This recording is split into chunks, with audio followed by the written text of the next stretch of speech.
Si on devait tout recommencer, qu'on n'avait rien, qu'on voulait investir en immobilier, donc on a zéro investissement immobilier, on n'a pas d'argent, on doit tout recommencer, on vous dit qu'est-ce qu'on ferait aujourd'hui.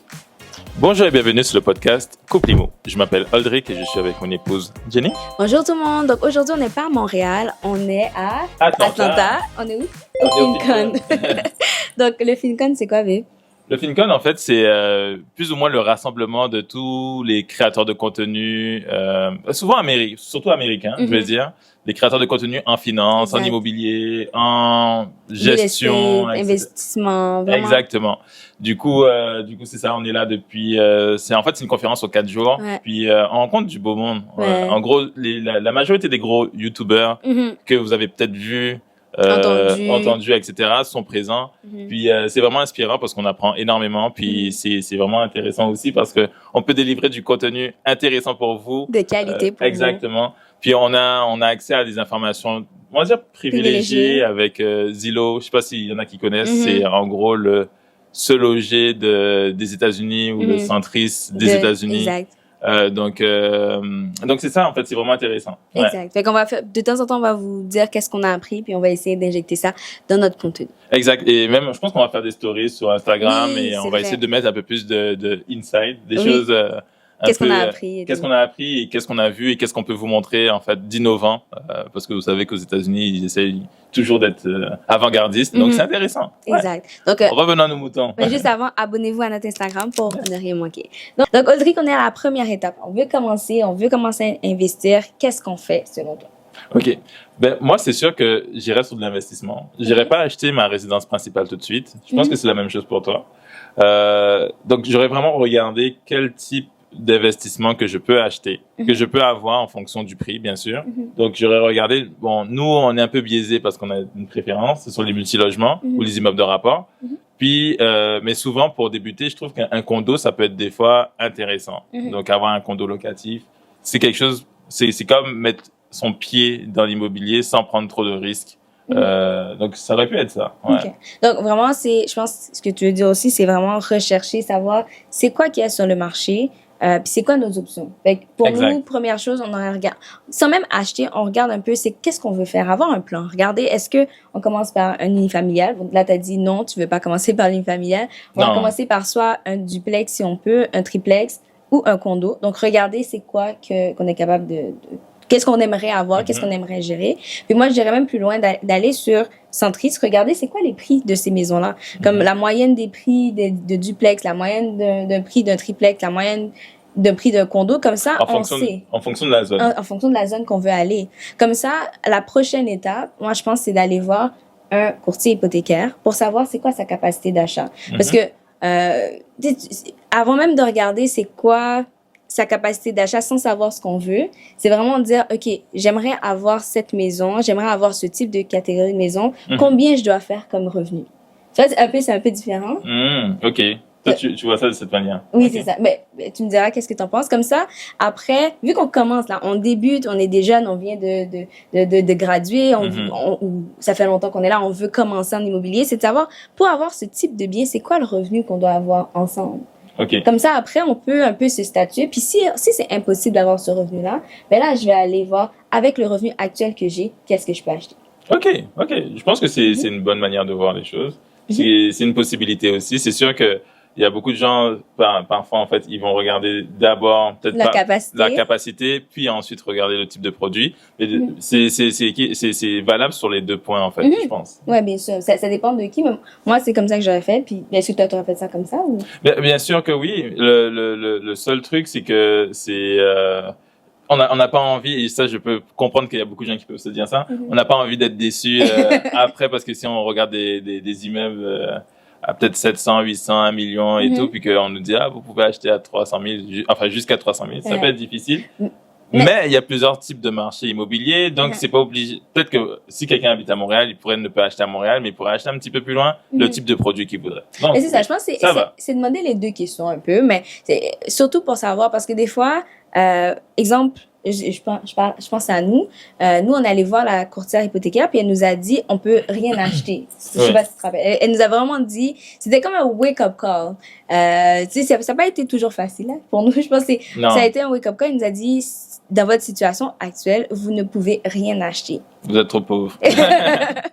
Exact. Donc, là, ce que j'ai été faire, c'est que j'ai été chercher un emploi qui me permettait d'acheter. Donc, parce que à ce moment-là, tu étais à ton compte. En fait, tu voulais débuter un business. Exact. Mais en fait, non, tu avais déjà débuté le business, mais il te générait pas assez de revenus. C'est exact. Ça. Et en fait, en combinant, pour ce qu'on voulait d'ailleurs, en combinant nos deux revenus, c'était pas suffisant. Exact. Donc, ce que j'ai été faire, c'est j'ai été chercher un emploi parce qu'on a su c'était combien notre revenu ensemble qu'on devrait avoir. Exact. J'ai été chercher un emploi, puis à chaque fois que tu cherches un emploi, ils te disent, c'est quoi le salaire que tu aimerais avoir? Fait que là, je sais exactement quel salaire que je vais avoir. Ouais. Et aussi, même lorsqu'ils demandent les augmentations salariales, tu dis, j'aimerais avoir ce montant-là. Puis si ça marche pas, tu changes d'emploi, puis tu sais combien tu as besoin comme revenu pour avoir ce type de bien-là. Donc, en gros, ce qui est intéressant à savoir, ce que Jenny dit, c'est avoir un plan. Oui. Donc, la méthode de Jenny, on va appeler ça la méthode Jenny, c'est avoir un plan pour justement faire l'acquisition de son bien. Et ça part justement de vraiment savoir c'est combien que tu as besoin comme revenu pour avoir ce bien-là. Parce que c'est vrai qu'il y a beaucoup de personnes qui ils pensent qu'ils peuvent acheter, puis finalement, comme tu dis, ils sont déçus, ils peuvent juste acheter à 300 000. Là, tu sais que pour 2 personnes, pour avoir ce bien-là, il faut que ces 2 personnes-là aient ce revenu-là ensemble. Pour pouvoir acquérir ce qu'ils veulent. Okay, exact. Puis excellent. tu peux savoir aussi, c'est pas seulement pour les couples aussi, mais exemple sœur-frère, frère-sœur, 2 personnes qui veulent acheter, au moins tu sais tu as besoin de combien comme revenu pour acheter.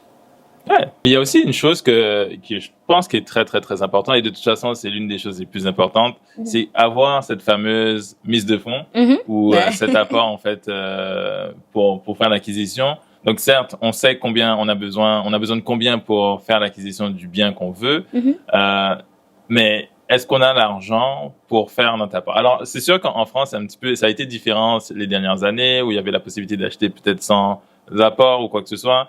Il y a des gens qui parlent en fait, il y a un paquet de monde qui parle sur YouTube ou peu importe, des gens qui disent t'as pas besoin de mise de fonds et tout. On va être simple, on va dire qu'on débute, on n'a pas de réseau, etc. Et on veut faire les choses normalement. Donc c'est sûr que mettre de l'argent de côté et être préparé ou avoir de l'argent de côté, c'est la meilleure des choses. Et de toute façon, peu importe, l'immobilier c'est tellement illiquide que c'est toujours bien d'avoir de l'argent de côté. Au cas où c'est à quoi que ce soit. Exact. Donc en fait, moi je pense que j'aurais mis environ 60%. Qu'est-ce que tu en penses? Je suis d'accord. Si je suis capable de mettre 60% de côté, j'aurais vraiment fait un budget. J'aurais regardé jusqu'à combien on peut mettre, puis mettre cet argent-là le plus loin. Donc 60% des revenus. 60% des revenus, c'est parfait. Si tu es capable de faire ça, là, c'est super. Vraiment, le plus, c'est le mieux. Mais je pense que une des choses qu'on aurait fait, c'est qu'on aurait consulté un conseiller financier.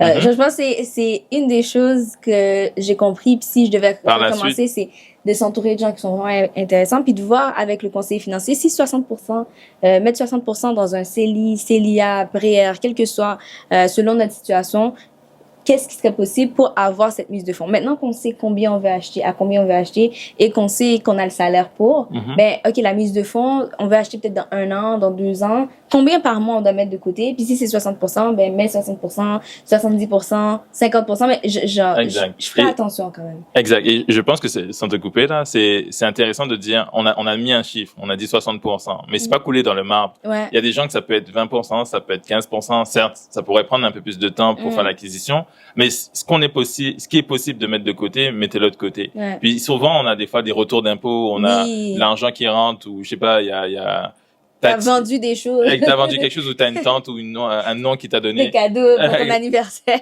Mets-le de côté. Mets-le de côté parce que t'as un plan et que c'est ça. Et donc, en fait, c'est ça. Je pense que c'est important. Si c'était à refaire, c'est ce qu'on aurait fait. Toutes les sommes d'argent en surplus qu'on a, on essaie de le mettre de côté parce que c'est une preuve qu'on a l'argent sur notre compte. Exact. Mais est-ce que tu te serais privé? Est-ce que, exemple, tu aurais réduit un peu les voyages? Tu ferais quoi, en fait? Alors, c'est sûr que des fois, il y a des sacrifices à faire. Donc, il se pourrait que, au lieu de faire plusieurs voyages dans une année, s'il faut réduire sur quelque chose, oui, j'aurais réduit. J'aurais peut-être été un peu moins au restaurant ou, en tout cas, tant qu'on a un plan et qu'on veut arriver à quelque chose, je pense que c'est important de prendre les dispositions pour. Donc, ma réponse aurait été oui, même si je sais que c'est pas facile, mais je pense que il faut pas couper totalement, mais il faut prendre. Il faut réduire un peu. Exact. Il faut être mature sur cet aspect. Puis oui, j'aurais peut-être réduit sur certaines choses. Mais je pense surtout pour le premier bien, là, comme on commence de zéro, on sait que maintenant il faut que chacun d'entre nous on a un revenu de 80 000 ou ok, on va dire 60 000 ensemble. On peut acheter un duplex à ce prix-là. Ok, maintenant la mise de fonds, c'est combien? On va être propriétaire occupant. On va être propriétaire occupant pour pouvoir mettre si c'est un multilogement et qu'on veut faire un propriétaire occupant, donc en fait, comme on le dit, c'est du house hacking. On fera une vidéo là-dessus, c'est très intéressant, je trouve. Donc, c'est le fait d'habiter dans un logement et de louer l'autre appartement. Donc, oui, vas-y. Fait que on sait combien de mise de fonds de mettre de côté, puis on fait notre budget pour savoir, pour avoir cette mise de fonds-là, ça va prendre combien de temps. Exact. Si c'est exemple, il faut 20 000, 30 000, 40 000, 50 000, chaque mois, chaque paye, on met cet argent de côté pour qu'on le regarde pas, là. C'est comme ça vient littéralement, on oublie. Même si c'est dépôt automatique 5 minutes après que la paye tombe, on enlève. Fait comme ça, on s'assure d'avoir cet argent de côté pour pouvoir investir cet argent-là. Puis même augmenter son revenu, faire des petits boulots. Hein. Oui, aussi. Parce que si t'es très manuel, tu peux faire quelques petites choses par-ci par-là. Vraiment avoir un petit side hustle qui fait en sorte que ce soit plus rapide d'avoir la mise de fonds qu'on a besoin. Exactement. Une autre chose que je pense aussi qu'on aurait fait, c'est depuis qu'on est ensemble, en fait, que je commence à faire ça, en fait, c'est, oui, c'est de regarder notre code de crédit. Oui. Moi, je faisais pas ça avant. Alors, ça, en plus, c'est gratuit. Typiquement nord-américain, donc la cote de crédit. Mais bon, vas-y. Ouais. Donc, je savais pas que c'était gratuit avant, que tu peux juste aller sur le site d'Equifax, tu crées ton compte. Quand toi-même, tu regardes ton propre bureau de crédit, tu peux... C'est gratuit, tu peux juste y aller. Tu peux savoir. Ça, c'est très important pour nos visiteurs nord-américains. Ouais. C'est la fameuse cote de crédit. Il faut vraiment prendre ça au sérieux parce que c'est un gros poids. Donc, on a beau avoir l'argent... donc le revenu pour faire l'acquisition, on a beau avoir la mise de fonds, si on a une mauvaise cote de crédit, les banques ne font pas confiance. Donc ça, c'est le point de génie est vraiment très important. Puis c'est la chose qui est le plus facile à avoir. Augmenter son revenu, c'est vraiment difficile d'aller voir son employeur puis dire donne-moi 10 000 $ de plus. Ça, c'est tough. Baisser ses dettes, il faut vraiment avoir plus de revenus pour mettre de l'argent dans ses dettes. Mais avoir une bonne cote de crédit, la seule chose à faire, c'est de payer tout à temps et de ne pas avoir un taux d'utilisation trop élevé. Donc, c'est vraiment des petites choses qu'on peut faire pour pouvoir améliorer sa cote de crédit. Donc, c'est s'assurer que sa cote de crédit, elle fluctue, mais elle est correcte. Elle va bien. Puis aussi, avant même de payer toute dette, moi, une chose qui est importante, c'est d'aller voir son courtier hypothécaire. Parce que depuis que j'ai eu une cliente qui, elle a pris toutes ses économies, elle a mis tout son argent dans ses dettes et maintenant, elle ne pouvait plus acheter. Ça, c'est la chose que je dis à tout le monde. Avant de payer toutes tes dettes, regarde avec ton courtier hypothécaire pour savoir si tes dettes sont un frein à l'achat d'une maison. Parce que peut-être qu'il faut juste que tu réduises de 30%, de 50%, de 10% et tu peux quand même acheter. Donc, les dettes, ce n'est pas une mauvaise chose. C'est juste avoir un plan pour les repayer. Exact. Ça, c'est très, très, très important. Un plan pour les repayer. Ça veut pas dire qu'il faut avoir plus de dettes ou que c'est pas grave d'avoir des dettes. Le mieux, c'est d'avoir le moins que possible. En tout cas, de mauvaises dettes, des bonnes dettes. Donc, l'immobilier en général, ou en tout cas, les investissements, ce sont en général de bonnes dettes. Les investissements qui ont un retour sont investissements. Mais c'est ça. Donc, oui, ça, c'est très important. C'est que c'est pas parce que vous avez des dettes que vous pouvez pas acheter. D'ailleurs, si ça vous intéresse, j'avais pensé aussi à une vidéo là-dessus. Est-ce qu'on peut acheter même en ayant des dettes?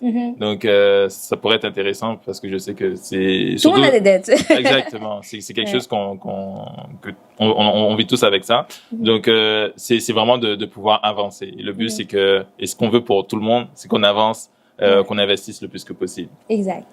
Mais parlant de dettes, une chose qu'on parle souvent, c'est les dettes d'auto. Est-ce que toi, tu aurais acheté une auto? Qu'est-ce que tu penses? Est-ce que j'aurais acheté une auto? Alors, je pense, ça dépend de où je me trouve actuellement. Donc, on a parlé on a débuté, donc on est en location et tout. Est-ce que dans la location, je suis plein centre, donc au centre-ville? Est-ce que je suis vraiment retiré, donc je suis plus en banlieue ou quoi que ce soit? Est-ce que j'ai accès à des transports et tout? C'est sûr que est-ce que je travaille à la maison, principalement?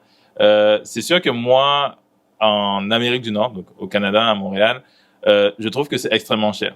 d'avoir une auto, j'éviterais le plus que possible, surtout si j'ai un objectif. Donc tout à l'heure on parlait justement de fameux sacrifices ou être mature sur les dépenses et tout. Je pense que ça c'est une des choses que je serais capable de ne pas avoir. Non, pas avoir d'auto. Je préfère être proche du centre ou proche d'un métro ou quoi que ce soit. Ou je sais pas, de bus et ne pas avoir de voiture, utiliser Uber occasionnellement parce que c'est vraiment cher. Pour ceux qui savent là ici enfin à Montréal on paye l'immatriculation, le permis de conduire, changement de pneus, etc. Il y a l'entretien de la voiture, les assurances, plus le prêt de ton auto. Et ouais, le prêt ou la location de la voiture. Donc c'est difficile d'avoir moins de 1 000 $ de frais reliés à une auto par mois. Exact. À part si tu la payes cash. Donc du coup, si tu la payes cash, bon, là tu viens de t'amputer de peut-être ta mise de fonds. Ouais. Donc en gros, je sais pas, la voiture c'est un gros bout. Donc surtout en Amérique du Nord. En Europe encore tu peux t'en sortir, mais en Amérique du Nord avant de faire quoi que ce soit, et vous allez souvent entendre des courtiers hypothécaires ou courtiers immobiliers dire avant d'acheter une voiture, préviens-moi, parce que faut vraiment pas faire ça. Parce qu'il faudra voir aussi jusqu'à combien ça réduit ta capacité d'achat. Donc, je pense avant d'acheter, si c'est acheter une voiture comptant puis t'as l'argent, ok. S'il faut que tu prennes un prêt, c'est de voir, oui, c'est ça, même à moins que, si la personne a assez de mise de fonds et a économisé, je préfère qu'il achète sa voiture cash, qu'il loue, puis que finalement ça enlève 100, 200 000 de capacité d'achat. Exact. Ouais. Et au lieu d'en acheter deux, peut-être en avoir une seule, au pire, pour nous deux. Parce qu'imaginons que j'ai une voiture, t'as une voiture. Là, tu sais, ça commence à faire vraiment cher. Fait que je pense qu'on regarderait pour voir, peut-être pas avoir d'auto du tout. Si ou en avoir une. Ou en avoir une pour nous deux, qu'on paye cash. Et si c'est vraiment pas possible, on a loué un qui, avec la mensualité le plus bas possible. C'est ça qui est vraiment important. C'est voir si je mets au pire sur 10 ans, là, mon prêt, je sais pas. Mais d'avoir une mensualité très, très, très, très basse, comme ça, on ne le sent pas. Puis, ça, c'est si on doit absolument avoir une voiture. Exact. Donc, non, je pense que c'est... Et peut-être pas avoir la Audi la Audi, une Mercedes. Une belle petite Toyota qui est... Exact. Non, c'est sûr. Surtout quand on débute, ça sert à rien d'aller faire du m'as-tu vu à prendre de... M'as-tu vu. Oui, la m'as-tu vu. Pourquoi vous dites pas ça? Vous dites pas ça. Vous dites quoi, vous? Mais je sais pas, mais j'ai bien compris ce que ça voulait dire. Je pense que vous avez compris aussi. Du m'as-tu vu ou braguer, c'est qu'on vous dit? Brag. Bref. C'est la pété, je sais pas. Non, ça c'est en français. Oui, bon, en tout cas, on s'est tous compris. Donc, je pense que c'est ça. C'est d'aller dans le, quand on débute, on va au plus simple, puis n'oubliez pas que on arrive à une étape différente ou supérieure quand on investit. Donc, quand on sort de la fameuse rat race, et en fait, ça passe par l'investissement. Ça passe pas par grand chose. En fait, il n'y a pas de gros secret. Il s'agit d'investir son argent, investir des fois son temps, mais c'est ça, c'est comme ça qu'on avance. Ouais. Puis, de toute façon, ça va venir. Donc, après l'achat, c'est pas comme si j'ai l'achat puis je peux plus rien avoir. Pourquoi l'achat peut pas venir? Pourquoi l'auto peut pas venir juste après l'achat? Tu sais, l'achat, c'est tellement difficile que juste passer cette étape, c'est vraiment félicitations. Puis après, tu peux aller t'acheter la voiture de l'année. Tu peux, tu sais, ça, juste repousser un petit peu, ça peut faire en sorte que, t'as déjà commencé ce que la plupart des gens vont jamais malheureusement être capables de faire. Donc, c'est quand même un gros objectif. Ouais, c'est même très gros. Puis peut-être que je reste trop sur cet aspect voiture, mais je me rappelle qu'on avait loué on avait pris une voiture, puis on nous avait dit félicitations. Puis moi, quand on m'a dit félicitations. On nous a applaudi pendant qu'on sortait, là. On sortait, ils applaudissaient et tout, puis j'étais en mode, mais pourquoi ils applaudissent? C'est juste pour pas que tu te sentes mal d'avoir acheté la voiture et tout. Puis, non, c'est quelque chose, je pense que le monde est quand même particulier, honnêtement, mais bon. Puis, un autre point aussi, je pense, qui est intéressant et qui est très, très, très important, surtout quand on investit en immobilier. Et là, c'est même très sérieux. C'est pas pour dire que allez-y dépenser de l'argent là-dedans et tout, mais c'est important de s'informer et de se former sur l'investissement immobilier ou sur n'importe quel investissement, parce que on peut gagner de l'argent, mais on peut en perdre beaucoup. On le dit souvent. C'est pas un jeu. Ça pourrait être un jeu. Ça pourrait être un jeu quand on connaît les règles du jeu. Donc c'est ça. Et je pense que c'est important de participer à des conférences, de regarder justement des vidéos YouTube. Nous, on de s'abonner déjà à la chaîne Pipimo. Exact. Puis nous, on essaie, en tout cas dans nos vidéos, on essaie de donner notre point de vue, ce qu'on apprend, etc. Comme vous savez, je suis courtier immobilier, donc agent immobilier, et Jenny courtier hypothécaire, donc elle s'occupe de tout ce qui est prêt et tout. Donc certes, on a des informations pas privilégiées, mais on est vraiment dans le domaine, dans le bain, et puis on investit. Donc on voit, on a un peu. On fait pas juste dire achète une maison puis on n'a jamais acheté. Là, c'est comme on sait c'est quoi, on l'a fait. On veut continuer à le faire. Puis on connaît les risques comme les rewards. Donc. Et on a aussi des informations de nos clients, etc. Ouais. Donc en fait, ça nous donne une certaine, pas de crédibilité, mais au moins on voit ce qui se passe, qu'est-ce qu'il faut faire, qu'est-ce qu'il faut pas faire. Puis on essaie d'être toujours informé. Comme là, on est aux États-Unis. On essaie de voir qu'est-ce qui se passe et tout, puis dans quelle direction le monde va, etc. Puis on n'est pas les seuls. Il y a plein d'autres personnes qui le font, qui partagent leurs connaissances. Exact. Nous, des fois, on rencontre des personnes qui ont vraiment beaucoup investi, puis on leur pose des questions.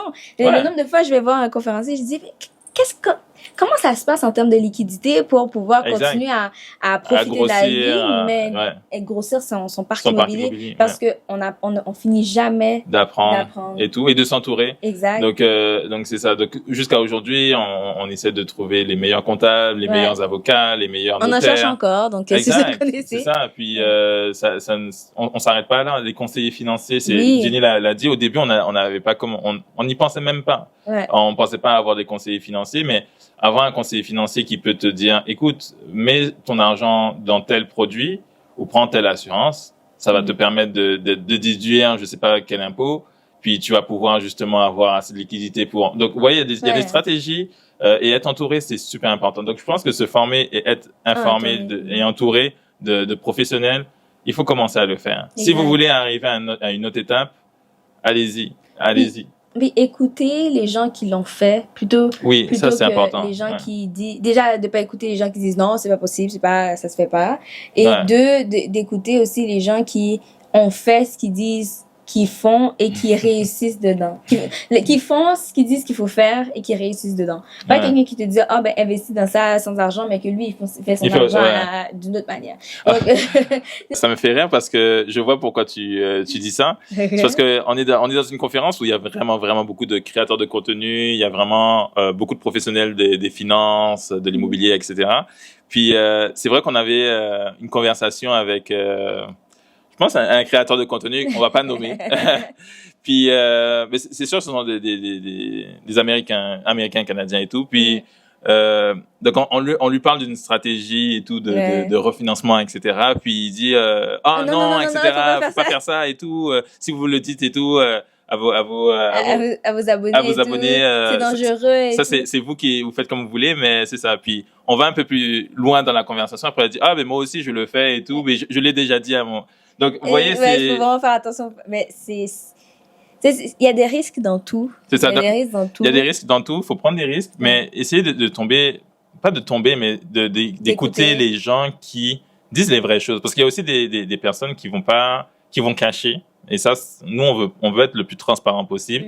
Mais essayer de trouver il y en a vraiment beaucoup, des bons créateurs de contenu, de bonnes personnes, des bons youtubeurs, ou de bons professionnels, qui peuvent vous dire les vraies choses. Puis, ça me fait penser je parle beaucoup, là, aujourd'hui. Ça me fait penser à, Robert Kiyosaki, en fait, de Père riche, Père pauvre, qui disait, justement, il a fait un dernier livre, ça s'appelle Fake, ou Faux, en français.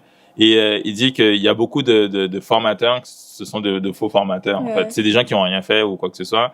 Puis il faut faire vraiment attention. Il faut regarder le background des gens, qu'est-ce qu'ils font, est-ce qu'ils sont dans le domaine en question, est-ce qu'ils sont vraiment intéressés, est-ce qu'ils sont là pour votre bien et tout. Puis c'est ça, c'est très important de se concentrer là-dessus. Donc oui, le dernier point qu'on a dit, c'était donc de se former et de s'informer et de s'entourer des bonnes personnes. Ça, c'est très, très, très important. Ouais, c'est vrai. Mais je pense que ce serait bien qu'on fasse peut-être une liste. On va mettre une liste de livres qu'on suggère. Surtout toi, comme ça. Si ça s'intéresse. J'adore. Il aime vraiment ça lire. J'adore. Moi, j'essaie. J'aime ça, puis je sais l'importance de le faire, mais bon, il faut que je le fasse un petit peu plus. Mais je commence petit à petit. Mais il va mettre des suggestions de livres sur Amazon que les gens peuvent directement cliquer pour aller voir. Je vais mettre en français et en anglais, parce que c'est sûr que je lis beaucoup plus en anglais maintenant, mais s'il y en a qui sont intéressés, je vais mettre les deux. Des livres pour commencer, les livres pour investir. En tout cas, je pense que tu pourras faire une liste pour les gens. Donc, c'est ça. Donc, c'est comme ça qu'on aurait recommencé, je pense. Juste un petit brief. Donc, on aurait cherché qu'est-ce qu'on veut. On aurait regardé c'est quoi les prix. On aurait vu un courtier hypothécaire pour savoir qu'est-ce qu'il faut comme salaire pour avoir ce type de bien. Ou on aurait peut-être même demandé les deux questions. Avec notre salaire actuel, qu'est-ce qu'on peut acheter? On aurait optimisé notre revenu. Après, ce qu'on aurait fait, c'est qu'on aurait économisé le maximum que possible. On aurait regardé, surveillé, traqué notre code de crédit. Ensuite, c'était quoi, bébé? On aurait... on aurait évité la voiture. La voiture, les dettes. On aurait optimisé les dettes. Exact. On aurait ensuite... On se serait formé et informé. Et on a oublié quelque chose, babe, de très, très, très important. C'est d'aller voir un bon courtier immobilier qui va vous conseiller vraiment bien. Non, mais ça va de pair. Quand on a dit se former, informer et s'entourer de professionnels. Ouais. Donc, en fait, moi, je vous aurais dit, certes, on a donné quand même un petit classement, mais honnêtement, si vous pouvez, je sais que Jenny, peut-être, elle va dire, ah non, t'as tout modifié. Depuis le début, essayez de vous entourer des bonnes personnes. Ouais. Moi, je dirais même se former, informer et s'entourer de bonnes personnes. Ça devrait être même dès que vous êtes intéressé. Parce que vous pouvez parler avec des investisseurs, avec des courtiers et tout, ils vont pouvoir vous donner des informations dès le début et ça permet de vous orienter, de savoir qu'est-ce que vous voulez vraiment. Est-ce que vous voulez faire des flips? Est-ce que vous voulez faire du multilogement, des immeubles de rapport? Est-ce que vous voulez faire de la courte durée, longue durée, meublé, colocation? En tout cas, il y en a tellement. L'immobilier, c'est vaste. L'investissement est vaste en tant que tel, même les marchés financiers. Donc, dès que vous êtes intéressé par quelque chose, allez-y, entourez-vous, formez-vous, informez-vous. C'est ça. Ouais, c'est vrai. Donc, guys, on espère que ça vous a aidé. En tout cas, c'est exactement ce qu'on aurait fait, vraiment étape par étape, là. Je pense qu'on aurait fait vraiment tout ça. Puis, on vous encourage à le faire aussi. Parce que la planification, c'est très important. Puis, on a plein d'autres conseils. Donc, on vous invite à vous abonner à cette chaîne. On est déjà à 830 personnes et plus. Puis, notre objectif, vous savez, c'est d'avoir au moins 1000 personnes. C'est ça qu'on aimerait. Donc, on a vu que la plupart des gens, ils regardent les vidéos, mais ils s'abonnent pas. Donc, c'est le moment de s'abonner. Puis, de partager cette vidéo avec quelqu'un avec qui vous voulez investir en immobilier. Exact. Je pense que ça, c'est ça. C'est le mot de la fin. Exact. Donc, on a d'autres vidéos pour vous. Vous pouvez cliquer ici pour voir la prochaine vidéo. Oh, ouais, c'est ça. Pour voir la prochaine vidéo. Donc, on se dit à bientôt. Bye.